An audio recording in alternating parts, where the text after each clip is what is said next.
So hello everyone, welcome to PW nursing वाला। आज हमारे साथ मोस्ट अवेटेड पर्सन है। अभी जो हमारा पीडब्ल्यू का सबसे बड़ा सक्सेस जो इस साल हमें मिला है, वो हमारे साथ हमारे सामने बैठे हुए हैं, हमारे अपने रैंक 6। रैंक 6 आई थी इनकी एंड ये अमेजिंग है। मुझे विश्वास नहीं हो रहा है कि हमारे साथ आज आए हैं और हमारे बीच बैठे हैं। So very welcome and uncle, आपको भी बहुत बहुत नमस्ते। आपका स्वागत है हमारे साथ। तो सुचेतना शासमल, ये है, आप बिलोंग करते हैं वेस्ट बंगाल से। वेस्ट बंगाल से। सो बहुत बहुत धन्यवाद। नॉर्थ 24 परगना, कांचरापाड़ा। ओके तो ये अंकल बता रहे हैं कि जहाँ से बिलोंग करते हैं, और मैं शायद ये बहुत एक छोटा सा सिटी है जहाँ से आप है वेस्ट बंगाल में। छोटा सा सिटी, जो ये जगह जहाँ से आप हैं, it is a small place जहाँ से आप आए हैं। सो हमारे बहुत सारे व्यूअर्स हैं वो वेस्ट बंगाल से भी हैं, तो बीच बीच में अंकल हमारे साथ में अगर थोड़ी बहुत बंगाली बोलेंगे तो हमारे व्यूअर्स को तो समझ में आ जाएगी। तो सुचेतना, सबसे पहले आप बताओ, आपको कैसा फील हो रहा है? ये जो आप इतना बड़ा सक्सेस है, रैंक 6 आया है आपका, तो आपको क्या फीलिंग है? कैसे आप अपने आप को एक्सप्रेस करना चाहोगे? मुझे अभी भी लग रहा है ये कोई सपना ही है यहाँ आने का। और जिस दिन रिज़ल्ट आया वो moment every day it replays in my head. तो जब मैंने देखा मेरा सिंगल डिजिट में रैंक आया, मुझे फर्स्ट विश्वास नहीं हुआ। मैंने सोचा मैंने सीरियल नंबर देख लिया होगा गलती से, बट वो रैंक था। तब 11 बज रहे थे शायद। तो मैंने पापा को बताया, मम्मी पापा को बताया, वो भी पूरा स्टंट थे। तो अंकल, आपको कैसा फील हुआ जब ये रैंक आया इसका? वेरी प्राउड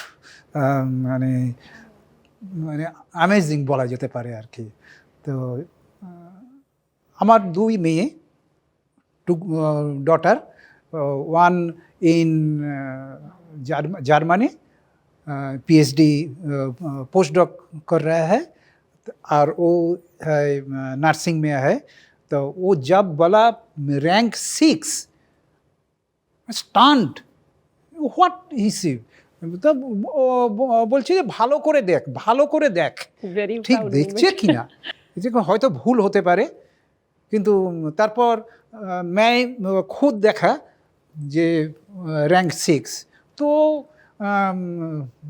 মানে সাউন্ডলেस এইরূপ একটা বিষয় আর কি। कितने लोगों से चेक करवाया रिजल्ट?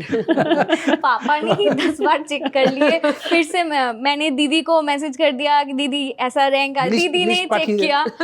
उसके बाद पीडब्ल्यू का जो यूट्यूब चैनल है वहाँ ये पोस्ट करा गया, तो तब मैं श्योर हो गई ये सपना नहीं है, ये हो रहा है, सच में हो रहा है। तो अब आप बच्चे जितने भी हैं, जितने भी अभी अपकमिंग स्टूडेंट्स हैं जो प्रिपेयर कर रहे हैं नॉर्सेट के लिए, या जो स्टूडेंट सक्सेस नहीं पा पाए थे, सब आपको देख रहे हैं। तो सबको एक रहता है कि जिसकी इतनी सिंगल डिजिट में रैंक आई है, तो क्या उनकी जर्नी रही है, किस तरह आपने शुरुआत करी, तो थोड़ा सा आप डिस्क्राइब करेंगे कि जैसे after 12th what was your dream, या किस तरह आपने बीएससी नर्सिंग स्टार्ट करी, कहाँ से स्टार्ट करी, तो अपनी जर्नी को थोड़ा सा डिस्क्राइब करो। After 12th, I actually got into agriculture, BSc agriculture, but later I got to know that BSc nursing is also an option for us. तो मैंने जिनपा एग्ज़ाम तब दे दिया। उसके बाद मुझे पता चला कि नर्सिंग एक ऐसा फील्ड है जिसका बहुत ही वाइड अपॉर्चुनिटीज़ आर देयर। तो मैंने तब डिसाइड कर लिया कि स्टेट गवर्नमेंट का जो स्टाफिंग आता है मैं कोर्स के बाद वो कर लूँगी। May be a few years after I will pursue MSc also, but मुझे नॉर्सेट के बारे में तब ज़्यादा खास कुछ पता नहीं था। इसके बाद 4th ईयर आता है, रिज़ल्ट आउट हो गया, तो मेरे कुछ क्लासमेट्स बहुत ही ब्राइट थे, वो नॉर्सेट में एम्स भुवनेश्वर वगैरह उन्होंने अचीव कर लिया। तो मैंने जब उनकी जर्नी देखी तो मुझे अंदर से एक मोटिवेशन आया कि मुझे भी ये मस्त है, यहाँ पहुँचना है। तो मेरा MSc का प्लान गया छूट गया। और मैंने नॉर्थ सेट का प्रिपरेशन किया, बट मैं 6 और 7 के लिए वैसे प्रिपेयर नहीं थी। मैं एक प्राइवेट नर्सिंग स्कूल में अभी भी पढ़ाती हूँ वहाँ पर, तो काफ़ी वर्कलोड था, और वो वर्कलोड एक साइड पे और पढ़ाई एक साइड पे मैंने शुरू कर दी। तो 12th के बाद आपने गवर्नमेंट कॉलेज से बीएससी नर्सिंग की थी? यस, उसमें- कल्याणी JNM से। अच्छा, कल्याणी से। तो वहाँ पे आपका मतलब कॉलेज का एक्सपीरियंस कैसा था, मतलब classes and all? Not so good. Government hospital बहुत सारी डिमांड थी हमारी जो पूरी नहीं हुई, बट कहीं ना कहीं हमारे टीचर्स बहुत अच्छे थे। वो इन्वायरमेंट बहुत ही लैकिंग था in many senses, but our teachers give us everything they had, and specially in 4th year I had our जो टीचर हमें गाइनी ऑब्स पढ़ाती थी, उन्होंने इतना डेडिकेशन देकर हमें लास्ट में पढ़ाया है। मैं बहुत मोटिवेटेड होती थी उनको देखकर। अच्छा, तो ये जो आपने क्लिनिकल एक्सपीरियंस है, जैसे हमारे नर्सिंग में तो बहुत ज़्यादा इंपॉर्टेंट होता है, थ्योरी के साथ साथ क्लिनिकल प्रैक्टिस बहुत ज़रूरी है, तो आपका क्लिनिकल जो रहा है वो कैसा एक्सपीरियंस रहा है आपके हॉस्पिटल? हमारे जो कॉलेज का जो अटैच्ड हॉस्पिटल था, JNM Kalyani JNM government hospital, वहाँ ही करने जाते थे क्लिनिकल, बट वहाँ भी कुछ तो हमने बहुत स्ट्रगल किया है वहाँ भी, एक्सपोजर ज़्यादा नहीं था। यस, जितना मुझे लगा था कि मुझे और भी सीखना चाहिए, बट उतना ज़्यादा एक्सपोजर तो नहीं मिला। इसके लिए कहीं ना कहीं मेरे अंदर एक लैक ऑफ कॉन्फिडेंस भी था कि मैं ऐसा कैसे कर लूँगी। इसके बाद थोड़ा थोड़ा टेंशन अभी भी है। मैं ये क्वेश्चन इसलिए पूछ रही हूँ कि जितने भी स्टूडेंट्स देख रहे हैं उनमें ये बहुत ज़्यादा होता है कि हॉस्पिटल में हमने इतनी प्रैक्टिस नहीं की है और मतलब हमने क्लिनिकल एक्सपीरियंस इतना अच्छा नहीं है, तो क्या हम नॉर्सेट क्रैक कर सकते हैं? इसलिए मैं आपको पूछ रही हूँ क्योंकि आपकी 6th रैंक आई है, तो आपका एक्सपोजर कैसा रहा, सारे स्टूडेंट जानना चाहेंगे। Exposure was moderate actually. I think I have many areas where I still have to grow, have to learn a lot. मुझे ये भी लग रहा है कि ज्वाइन करने के बाद भी मेरा a significant amount of time will be spent in learning all there is about to learn. Initially देखो सब जाके लर्न करते हैं, मतलब अभी तक जब तक हम स्टूडेंट्स होते हैं we study, and then internship का टाइम आता है या प्रैक्टिस का टाइम आता है, उस वक्त हमें लगता है प्रिपरेशन करें एग्जाम क्रैक करने के लिए। तो जो असली लर्निंग होती है ना वो अंदर जाकर ही होती है। एंड बेस्ट पार्ट है कि आपने एक इतना प्रेस्टिजियस एग्जाम क्रैक कर लिया है कि now you will be learning from the best of best. एक बहुत अच्छी जगह पे जाकर आप अपनी लर्निंग शुरू करेंगे। तो अब बीएससी नर्सिंग के बाद आपने प्राइवेट टीचिंग जॉब के बाद कैसे आपने प्रिपरेशन चालू किया, कैसे आपको पीडब्ल्यू हमारे प्लेटफॉर्म के बारे में पता लगा, कैसे आप आए, इससे हमारी फैमिली से जुड़े? तो ये मैंने लगभग स्टार्ट किया था अराउंड सितंबर, आई थिंक। नॉर्सेट 7 का बैच था एक्चुअली। मैंने जो बैच से पढ़ा है वो नॉर्सेट 7 का था, तो मैंने तब स्टार्ट किया। बहुत मुश्किल था क्योंकि मैं बराबर लेट राइजर हूँ, तो ये जॉब के लिए तो बहुत जल्दी जल्दी उठना पड़ता है, बट उसके भी 2 घंटे फिलहाल उसके पहले मुझे उठ जाना होता था पढ़ाई के लिए। उसके बाद मैं 9 to 5 वो जॉब था। फिर से वहाँ से वापस आने के बाद I was studying again. Maybe I will start from 6 PM then up to 10 PM। Then मुझे तो सो जाना पड़ता था क्योंकि नेक्स्ट डे फिर से स्टूडेंट का क्लिनिकल फील्ड है, हमको स्टूडेंट्स को भी एक्कम्पनी करना होता है हॉस्पिटल में, उनको सुपरवाइज करना होता है थोड़ा बहुत। सो स्ट्रेसफुल था ये टाइम, बहुत ही ज़्यादा स्ट्रेसफुल था। और कहीं कहीं मुझे ये लगता था क्या मैं ये कर पाऊँगी। There were many moments of doubt. कभी कभी मुझे लगता था कि गिव अप कर देता हूँ, ये बहुत ज़्यादा मुश्किल होगा मेरे लिए। स्पेशली व्हेन क्री एग्ज़ाम, ड्यूरिंग क्री exam the exam was very tough. Most of the questions were from TB and HIV. After returning from CRE, I was like, मुझसे नहीं हो पाएगा नॉर्सेट। वो अनएक्सपेक्टेड था, क्री का था भी थोड़ा सा कि 1 और 2 टॉपिक से 60 क्वेश्चंस लाइक क्लियर हो गया, थैंक्स टू नर्सिंग वाला। फॉर नर्सिंग वाला। तो नर्सिंग वाला के बारे में मेरे एक फ्रेंड ने मुझे बताया था कि ये एक बहुत अच्छा लर्निंग प्लेटफॉर्म है, तुम सब्सक्राइब कर लो। तो मैंने फर्स्ट जो क्लास देखा था वो रीतू मैम के था, आपका नर्वस सिस्टम का फर्स्ट क्लास मैंने वो ही मेरा फर्स्ट क्लास है फिजिक्स वाला में। तो उसके बाद आई वॉज हुक्ड कि एक वीडियो देखना है, फिर क्वेश्चन सॉल्व करना है, then next.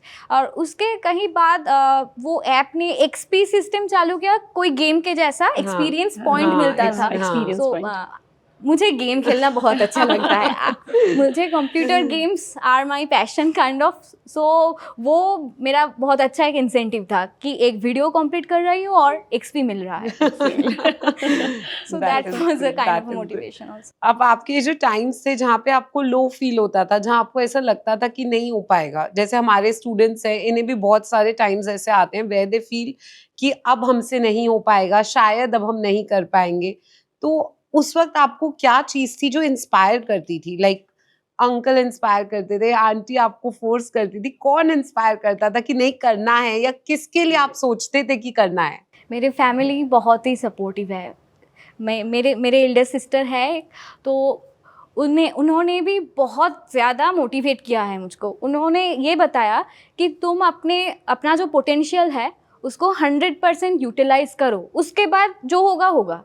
Focus on the process, not on the result. The results will come by themselves. तो ये एक रहा है। और मैंने पहले भी बताया है, मुझे गेम खेलना, कंप्यूटर गेम खेलना बहुत पसंद है। तो जब मुझे बहुत लो फील होता था, I would take one step at a time, especially in role playing games, open world type of games. वहाँ ऑब्जेक्टिव देता है, जो कैरेक्टर है उसको ऑब्जेक्टिव मिलता है, और उस ऑब्जेक्टिव को कंप्लीट करने के बाद स्टोरी लाइन धीरे धीरे एक्सपैंड होता रहता है। तो अगर गेम की तरह सोचे कि पूरा सिलेबस हमें कवर करना है, of course will be overwhelmed. But अगर मैंने ऐसे सोचा, objective after objective, one step at a time, one subject at a time, one chapter at a time, I think तब बहुत ईजी हो जाता है। ये तो बहुत अच्छी अच्छी बातें जानने को मिल रही है। और ये जो गेम बोल रही है, मैंने नहीं खेले कभी, तो मुझे सुन के खेलने का मन कर रहा है कि शायद ट्राई करें कि क्या गेम्स हैं। But very important thing, one step at a time, plus की इंस्पिरेशन हमेशा हमें रखनी है, कभी भी हार नहीं माननी है। तो अंकल, आपने जब इन्हें देखा, when you saw her preparing, तो आपका क्या एक्सपीरियंस रहा कि मतलब व्हाट वर द टाइम्स, ये लो होते थे या आपको कैसा फील होता था? क्या क्या देखा आपने इन्हें प्रिपेयर करते हुए? এই যে ওর যে মোটিভেটটা, সেটা আমি যেটা লক্ষ্য করেছি, আমি বাংলায় বলছি, हाँ, তা সেটা এসেছে মানে বলা যেতে পারে আপনাদের জন্যে, পিডব্লিউ নার্সিংওয়ালা, এদের কাছ থেকে ও যথেষ্ট সাহায্য পেয়েছে। সেই সাহায্যের ফলে আজকে যে সাকসেস, এই সাকসেসটা ওই পিডব্লিউ যদি না থাকতো, আমার মনে হয় যে সেটা সম্ভব হতো না। পিডব্লিউ নার্সিংওয়ালাদের যে সহযোগিতা, তা সেটা মানে সহজ হয়েছে এর ওই ক্র্যাক করার বিষয়। ফার্স্ট সিআরই, দেন প্রিলি, পার্সেন্টাইল কত ছিল? 99। 99.98, 99.98. So then मेंस से 6 रैंक। पापा ने सोचा था थोड़ा डिसेंट रैंक आ जाएगा रैंक पाने के लिए। 6 आएगा, Six नहीं सोचा था, कभी भी नहीं सोचा था। 6 आएगा कैसे? ये मैंने अनबिलीवेबल। क्योंकि सुचेतना ने, मुझे लगता है कि ये रैंक ना सोचे कि सिलेक्शन होगा या नहीं, उन्होंने पढ़ाई पे ज्यादा ध्यान दिया। हाँ। उन्होंने पूरा फोकस किया कि सारा सिलेबस कंप्लीट हो, सारी चीजें क्लियर हो, और मुझे नॉलेज के लिए कॉन्सेप्ट क्लियर हो, उस पर ज्यादा फोकस किया। क्योंकि स्टूडेंट ज्यादातर यही सोचते हैं कि सिलेक्शन होगा कि नहीं, क्या रैंक आएगी। ज्यादातर मतलब मैक्सिमम स्टूडेंट के माइंड में यही होता है, ऐसे प्रिपेयर करते हैं, एग्जाम हॉल में भी बैठते हैं, पता नहीं मेरा सिलेक्शन होगा या नहीं रैंक। लेकिन आपका जो प्रिपरेशन स्ट्रैटेजी या प्लानिंग सोच के मुझे ऐसा लग रहा है कि आपने ज्यादा फोकस अपने सिलेबस पे, अपने कॉन्सेप्ट पे और अपने सब्जेक्ट्स पे ध्यान दिया है, राइट? तो ये एक रहा है आपके इस रैंक के पीछे। इस बात से मुझे ऐसे याद आ रहा है, जब ऐसे हाउजी और तंबोला खेलते हैं, जब मैं सोचती हूँ कि कुछ ना कुछ आए, तब कुछ नहीं आता, तो हमेशा मैं सोचती कुछ नहीं आएगा, ऐसे ही खेलते हैं, कुछ नहीं आएगा। सो दिस इज लाइक कि आपने पढ़ाई भी वैसे करी कि सीखना है, लर्न करना है, आगे बढ़ना है, एंड उसी प्रोसेस में आपकी रैंक आ गई। तो बच्चों को थोड़ा बताओ, कितने आवर्स आप एक दिन में, कितने आवर्स लगभग विद द जॉब, क्योंकि बहुत सारे बच्चे ऐसे हैं जिनके है प्रॉब्लम, मॉनेटरी प्रॉब्लम भी है, दे वांट, वो चाह के भी जॉब नहीं छोड़ पाते, उन्हें साथ साथ प्रिपेयर करना है। तो कितने आवर्स आपने ऑलमोस्ट दिए to prepare with the job? हर दिन तो वैसे उतना ज़्यादा नहीं होता था, क्योंकि क्लिनिकल ड्यूटी जब था, स्टूडेंट का ड्यूटी तो हाँ, हमको of भी जाना course, पड़ता है सुपरवाइज करने के लिए। तो लगभग ऐसा होता था, सुबह के वक्त 1 आवर ही होता था before going to the job. Then after returning, I tried to secure around 4 hours, but every day it was not possible. So on average, it was 3 to 4 hours daily. Daily. But the emphasis on daily, because Mohit sir ने एक class में ये बताया था, वो मुझे आज भी मोटिवेट करता है बहुत ज़्यादा, कंसिस्टेंसी। सर ने बोला था कि पॉजिटिविटी और कंसिस्टेंसी, ये कॉम्बिनेशन आपको आपके सक्सेस के करीब ले जाएगा। सो ऐसा ही रहा है मेरा study time. Consistency is very important. अगर आप ऐसा सोचें कि मैं एक दिन तो 8 घंटे पढ़ लूं, फिर 4 दिन मैं घूमने चला जाता हूँ, मूवी देख लेता हूँ, फिर सोचूं चलो यार बहुत दिन हो गए, अब दोबारा 8 घंटे पढ़ लेता हूँ, तो ऐसे नहीं चलेगा। कंसिस्टेंसी एक बहुत जरूरी चीज है।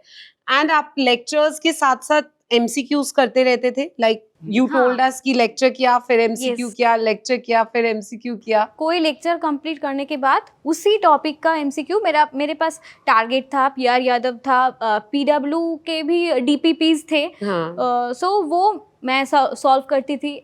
इसके अलावा टेक्स्ट बुक वगैरह ऑनलाइन करती थी, ये सब।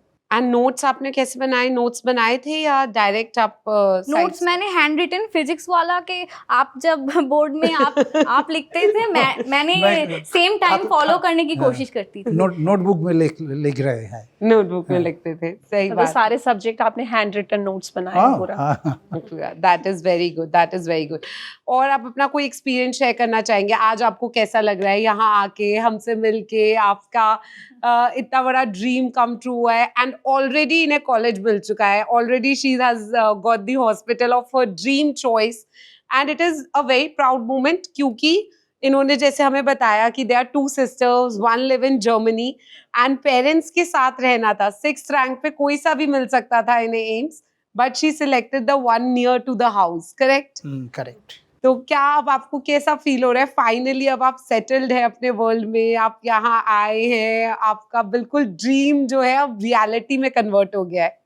मुझे बहुत ज़्यादा जो फील हो रहा है वो है रिलीफ, क्योंकि ये पास्ट 6 to 8 months मेरे लिए बहुत टफ थे। अब ये सक्सेस मुझे मिल गया है, अब बहुत खुशी हो रही है, ये ठीक है, बट बहुत मेंटल स्ट्रेस गया है तब। अब भी मुझे कभी कभी नाइटमेयर्स नहीं कहूँगी उसको, बट ऐसा फीलिंग आता है सुबह सुबह, आज मेरा एग्ज़ाम है। अचानक से ऐसा ही मुझे रियलाइज़ होता है, नहीं मेरा तो एग्ज़ाम हो गया, मेरा सिलेक्शन हो गया, फिर भी वो क्या कहूँ इसको, PTSD रूटीन जो आपका बना नहीं। हुआ था, like daily day by day आपको स्टडी करना है, जॉब पे जाना है, फिर आना है, फिर स्टडी करना है। मतलब तो ये मतलब आप सब एक मोटिवेशन हो, आप उन सारे स्टूडेंट्स के लिए मैं बोलूँगी जो ये कहते हैं कि जॉब के साथ प्रिपरेशन हो नहीं पाती या सिलेक्शन बहुत मुश्किल होता है, और आपने इतनी अच्छी रैंक ला के ये प्रूव कर दिया है कि जॉब के साथ भी डेली कंसिस्टेंसी मेंटेन करके आप सिलेक्शन ले सकते हैं, राइट? और ये एक्सप्रेस करना, ये बताना कि मतलब बच्चे सोचते हैं कि जैसे रैंक आ गई तो it was a cake walk, कि बहुत इजी रहा होगा, या इन्हें हमसे ज्यादा अपॉर्चुनिटीज मिली हैं, या अपने में ही वो देखते रहते हैं यार मैं तो जॉब भी करता हूँ, मेरे तो ये भी दुख है, मेरे तो वो भी हैं। तो इस प्लेटफॉर्म पे ये एक्सपेक्ट करना कि भाई ऐसा है कि इट इज वेरी डिफिकल्ट, बहुत टफ टाइम है, पर टफ टाइम से गुजरने के बाद ये जो रिलीफ मिला है, ये ज्यादा आपके लिए ज्यादा खुशी है, जो कि जिंदगी भर कंटिन्यू करेगा। तो ये जो 6 to 8 months हैं, आई फील कि अंकल अगर इतनी मेहनत कर लिया तो फिर आपका जिंदगी बन जाता है बच्चे का। Of course. हाँ, और इधर हम आप आंटी को भी मिस कर रहे हैं। आंटी, ये मुझे अभी इन्होंने बात करते हुए बताया कि ये क्या बताए थे आपकी, जब आप फोन पे देखते थे aunty used to connected handwriting She loved your handwriting so much and your way of explaining also. वो कभी-कभी सुनती थी, वो कहती थी ये मेरा सब्जेक्ट नहीं है, बट मुझे सुनने में बहुत अच्छा लगता है, ये मैम बोलती बहुत सुंदर से है। तो अब ये बताए थे कि आंटी उन्हें फोन से कहती थी पीसी पे कनेक्ट कर दो। तो बच्चों की ये बातें सुन के बहुत अच्छा लगता है कि भाई आप लोग हमसे भी कनेक्ट होते हैं, क्योंकि हम भी आपको स्क्रीन के थ्रू देखते हैं. फॉर अस आप एक्टिव है, you are a name, but उस नाम को एक जो फेस मिलता है, आप हमारे साथ आके बैठे, हमने आपको देखा कि यही वो है जिनकी रैंक आई थी, मैंने आपका इंटरव्यू भी लिया था, तो हमें बहुत अच्छा लगा आपसे मिलके. And thank you so much for coming. मुझे भी बहुत अच्छा लगा मैम. और आप एमसीक्यूज प्रैक्टिस के लिए मैं थोड़ा सा पूछना चाहूँगी, क्योंकि बच्चों को ये रहता है, जैसे थ्योरी आपने पूरा पीडब्ल्यू नर्सिंग वाला का किया, आपने पूरा नोट्स बनाया, उसके बाद जो एमसीक्यूज प्रैक्टिस का रहता है, आपने कितना रिवीजन दिया, और जो वाईटी की क्लासेस, यूट्यूब की क्लासेस होती थी, एमसीक्यू सेशन हम कराते थे, मैराथन सेशन कराते थे, उसमें आपका पार्टिसिपेशन कैसा रहता था? Marathon sessions were very very helpful ma'am. आपने पढ़ाया था वो मैन्यूवर्स, ब्रीच एक्सट्रैक्शन का मैन्यूवर्स, इमेज बेस्ड बहुत सारा था. 3 to 4 आवर्स का बड़ा सा मैराथन क्लास हुआ था ऑल सब्जेक्ट्स का. तो वो मुझे बहुत ही हेल्प किया है वो मैराथन क्लासेस. मैंने एग्ज़ाम के पहले वो 3-4 मैराथन क्लासेस देखने के बाद ऐसा होता एक कॉन्फिडेंस का फीलिंग आ जाता था. क्योंकि ऐसा होता है एग्ज़ाम के जस्ट पहले पहले हम जब पढ़ने बैठते हैं तो बहुत अलोन फील होता है मैम. तो बहुत ऐसा लगता है इस जर्नी में मैं ही अकेला हूँ. बट जब आप लोगों को स्क्रीन पे मैं देखती थी और आपने भी इतना ज़्यादा, मुझे विश्वास नहीं होता 11 आवर्स का लाइव मुझसे तो नहीं हुआ complete ma'am. I was thinking how are the teachers able to stand there for this long and so passionate the way of teaching. So वो मुझे बहुत हेल्प किया, specially the image based questions. इस बार मेंस में और prelims में बहुत सारे इमेज बेस्ड क्वेश्चंस आए थे और उस तरफ से मेरा तो बहुत ही हेल्प हुआ. और डेली की जो वाईटी क्लासेस होती थी उनमें आपका मतलब देखते थे? सब मैं अटेम्प्ट नहीं कर पाई क्योंकि मेरे जॉब के लिए, बट मैं बाद में देख लेती थी. इनफैक्ट फिजिक्स वाला के क्लास भी मैंने मैक्सिमम रिकॉर्डेड ही देखा है बाद में. तो डाउट कुछ ऐसा होता था क्लास लेने के बाद कि जैसे लाइव देखते तो तुरंत बच्चे डाउट पूछते हैं, बट जैसे आपने बाद में क्लासेस ली तो कुछ ऐसा था कि डाउट आ रहा है, पूछना था मैम से, या कुछ ऐसा हुआ कभी, या क्लियर हो जाता था सब कुछ? क्लियर हो जाता था मैम. मैं तो बाद में देखती थी और उसके साथ साथ नोट्स का जो पीडीएफ आता था वो पढ़ लेती थी और लिख भी लेती थी, तो तब हो जाता था मैम डाउट क्लियर हो जाता था. तो आप सब बच्चे जो आपको सुन रहे हैं और आपसे इतनी उम्मीद है कि 6th रैंक जॉब के साथ, तो उन सबको आप उनकी प्रिपरेशन जर्नी में, उनके नेक्स्ट नॉर्सेट में जो टारगेट कर रहे हैं, उनको कुछ बताना चाहोगे अपनी तरफ से? मुझे यही बताना है कि हार नहीं मानना है. और कभी कभी हमारे सक्सेस के जो बैरियर वो हम खुद ही होते हैं. मैं ये इसलिए बता रही हूँ क्योंकि मैं बहुत ज़्यादा परफेक्शनिस्ट, ऐसा मेरा मेंटलिटी था. सब बिल्कुल परफेक्ट होना चाहिए, पूरा सिलेबस सब कवर होना चाहिए, नहीं तो मैं प्रिपेयर्ड नहीं हूँ. और बहुत ज़्यादा प्रोकास्टिनेट भी करती थी मैं. अब पढ़ लूँगी, कल पढ़ लूँगी, परसों पढ़ लूँगी. और रील्स वगैरह वो भी थोड़ा बहुत देखती थी. बट मैंने जब सोचा कि मेरा ये नेगेटिव बिहेवियर जो है मेरी ही सक्सेस को रोक रही है, तो मुझे I took my own responsibility. I got rid of the bad habits and focused for this 6 to 8 months only on my goal. So for them I would like to say that develop a tunnel vision. So all you can see is that NORCET 9. That is your motivation, that is your end goal. एक question और जो बच्चों की तरफ से मैं आपसे पूछना चाहूँगी कि एग्ज़ाम हॉल में जब आप बैठे, जब आपने पेपर देखा, तो क्या लगा आपको, और कितने क्वेश्चंस अटेम्प्ट किए जो आपने अटेम्प्ट किए, कितना करेक्ट रहा और कितना इनकरेक्ट, ये सब बच्चों का रहता है. ये उनका मेन क्वेश्चन उनका यही है. मैम मैंने प्रीलिम्स में अटेम्प्ट, नॉर्सेट का ये बहुत अजीबोगरीब चीज़ होता है एग्ज़ाम में. जब मैं एग्ज़ाम देने के लिए बैठी तो क्वेश्चंस तब मुझे इजी लग रहे थे, ये आता है मुझे, ये आता है. और एग्ज़ाम हॉल के बाहर जाने के बाद लगता है ये एग्ज़ाम बहुत ज़्यादा टफ था, ये क्वेश्चन मेरा गलत हो गया. जो मैंने एग्ज़ाम हॉल में एकदम कॉन्फिडेंट होकर आंसर मारे थे, कभी कभी वो गलत हो जाता है. ऐसा ही ट्रिकी है नॉर्सेट का एग्ज़ाम. सो जब मैं एग्ज़ाम देने बैठी तब तो ईजी लगा, बट लेटर मुझे मॉडरेट टू हार्ड ऐसा ही फील हुआ.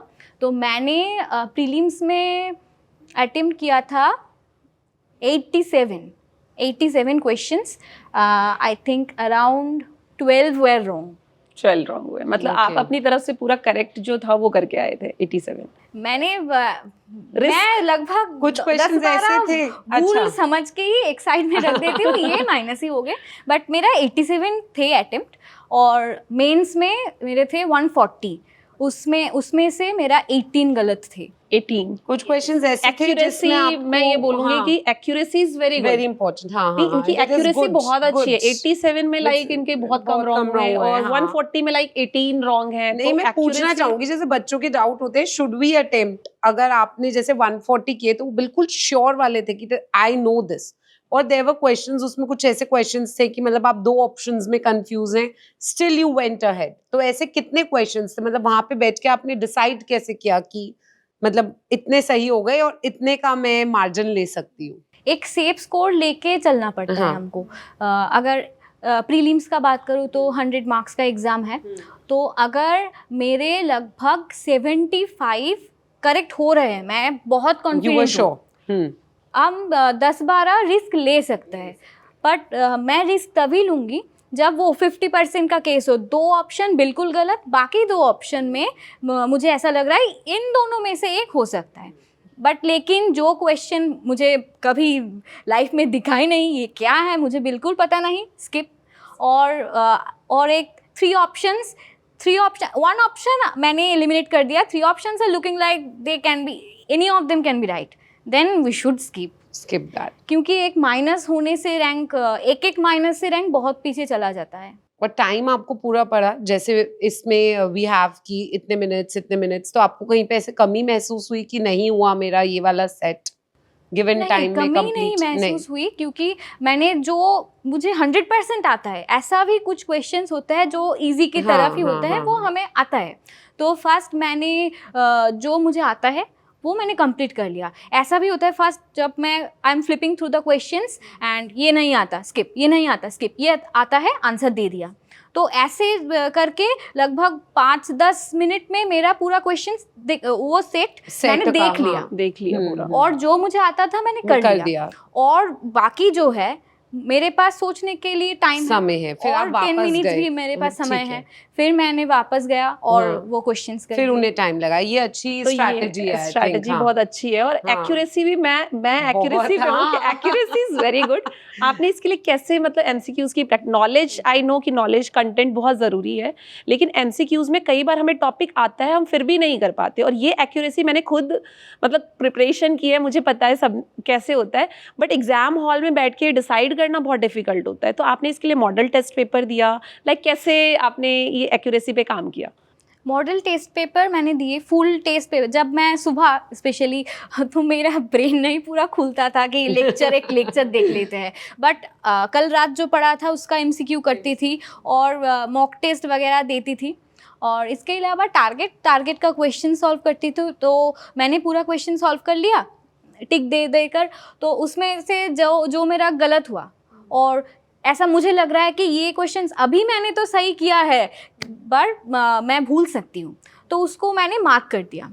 Next time when I am again reading the same subject, I go through the marked MCQs only. Okay. तो मेरा टाइम strategy, बहुत अच्छी मैंने strategy सेम ऐसे है। फॉलो किया था जैसे आप बता रहे, इसलिए मैंने पूछा कि ये बहुत हेल्पफुल होता है कि हम 500 एमसीक्यू को दोबारा करें। उससे अच्छा होता है कि हमने जो सर्कल या मार्क किया है उसको हम 4 बार पढ़ें, कि हमें ये टॉपिक पढ़ने के बाद भी ये एमसीक्यू गलत हो रहा है, क्यों नहीं आ रहा है, और उस पर जब हम काम करते हैं तो हमारा एक्यूरेसी बहुत अच्छा होता है। ये बहुत ही अच्छा पॉइंट था, और यही रीज़न है जो मुझे लगता है इनके 6th रैंक के पीछे, कि इन्होंने एमसीक्यूज पे जिस तरह से फोकस किया वो एक बहुत और बड़ा हैंड रिटन नोट्स, जो कि handwritten notes are very important. Notes is बच्चों also को very आजकल ऐसा लगता है कि पैड्स उस पे स्क्रीन पे बना लेते हैं Notes. नोट्स। मुझे तो अभी तक भी नहीं समझ में आता कि हाँ। उस पे से रिटेन कैसे होता है दिमाग के अंदर। Good old pen and paper is the best. Best मैं यही बताती हूँ बच्चों को हमेशा कि पेन एंड पेपर के नोट्स आर दी बेस्ट, क्योंकि जो आप लिख रहे हो your brain is registering that, और जो आप फिर टाइप कर रहे हो या कुछ और मोड यूज कर रहे हो आपका ब्रेन उसे रजिस्टर नहीं कर पाता है। सो बहुत सारी अच्छी बातें हमें देखने को मिली, बहुत सारी। कंसिस्टेंसी, नॉट गिविंग अप, कि बिल्कुल हार नहीं माननी है, लगे रहना है। टफ पीरियड है, एक्सेप्ट किया है इन्होंने कि बहुत टफ पीरियड रहा है ये 6 से 8 महीने का। झूठ नहीं बोला है इन्होंने बोला कि मेंटली अब स्ट्रेस है, अभी भी सुबह उठ के ऐसा लगता है कि ये स्ट्रेस है। तो यस, ये पीरियड टफ रहेगा, अपने आप को मेंटली स्ट्रॉन्ग करना है, फिजिकली स्ट्रॉन्ग करना है, एंड वो 6 से 8 महीने लगे रहना है, कंसिस्टेंसी मेंटेन करना है। देन और एक अच्छी बात, handwritten notes was a very good thing. Time management, जो इन्होंने जॉब के साथ टाइम मैनेज किया, टॉपिक के साथ साथ जो MCQs किए, and circling the MCQs and revising दो revising. Circled MCQs and accuracy. कितने क्वेश्चंस पॉजिटिव एंड कितने बच्चों नेगेटिव। का यही डाउट होता है ना कि नेगेटिव से कैसे बचे, कैसे नेगेटिव बचे? कंट्रोल कैसे कैसे करें, करें? तो उस पे आपने तो बहुत अच्छा काम आपसे किया है। बहुत सारी बच्चों को आई थिंक बातें सीखने को हाँ। मिली है। और अंकल, आप कुछ और कहना चाहेंगे as a parent? Do you want to say something जो आपको बच्चे देख रहे हैं, या पेरेंट्स जो उनके देख रहे हैं, कि पेरेंट्स को किस तरह से सपोर्ट सिस्टम होना चाहिए बच्चों का? देवी Durga defeated Mahishasur, but it is not only by her physical strength, but also help of other god and goddess who supplied arms to Devi Durga for success. I hope that বা এটা আমার বিশ্বাস যে faculty of নার্সিংওয়ালা, PW নার্সিংওয়ালা আর that goddess and God. Thank you. Thank you so much uncle, thank you so much, इतना- thank you. तो बहुत अच्छा बहुत लगा। बड़ी बात बोली आपने। आई नो कि हम लोग तो एक मेंटोर्स हैं हाँ। जो अपने सब्जेक्ट को बेस्ट तरीके से स्टूडेंट तक पहुंचाते हैं और उन्हें गाइड करते हैं कि उनके कंपटीशन एग्जाम में वो किस तरह से हेल्प करें, और स्टूडेंट इतनी अच्छी रैंक लेके आते हैं तो हमें भी बहुत खुशी होती ये है। हमारा और मतलब हम तो success है। स्क्रीन के पीछे मतलब हाँ। देख भी नहीं पाते स्टूडेंट को, स्टूडेंट हमें डेली देखते हैं, उनके पेरेंट्स भी जैसे हाँ। आप हमने देखते हैं, तो हमें भी आपको देख के इतनी खुशी हुई है ना, हाँ। सीरियसली इतनी अच्छी रैंक लेके आई है। सुचेतना ने जब बोला, और जब मैंने भी फर्स्ट टाइम फेस देखा था कि हाँ। 6th रैंक पे ये स्टूडेंट है जिन्हें हमने पढ़ाया है, तो हमें भी Amazing। बहुत खुशी मिली। एक टीचर्स के लिए और इससे बड़ा PW नर्सिंग वाला के लिए भी it's a very big very success, proud moment. क्योंकि शी इज द फर्स्ट। আমি বাংলায় একটা কথা বলি। हाँ, আমি একজন শিক্ষক, টিচার इन बेंगली, सब्जेक्ट मेरा subject Bengali. Okay. The success of my student, that feel how many মানে মুখে বলা যায় না এমন ভাবটা হয়, মানে আমার স্টুডেন্টরা যখন সাকসেস হয় তখন ওই সাকসেসটা मेरे लिए हमें फील हुआ था, हमें लगा था कि आज सक्सेस हमारी जो हमारी पूरी टीम है, थी 6th मतलब, रैंक सुन के हाँ, वाओ, जो मतलब टीचर्स एकदम टीच कर रहे हैं, जो बैक एंड पे टीम है, जो पूरा सपोर्टिंग स्टाफ है, एवरीबडी सब वाज बहुत खुश थे, बहुत खुश थे। So- सुचेतना ने हमें बहुत अच्छा खुशी का मौका সাকসেস অফ दिया। হার মানে success of you. Thank you uncle, so thank you Suchetna, thank you uncle, Thank you thank you so much for Thank you, coming here ma'am. and joining at PW. Thank you. Thank you. Thank you.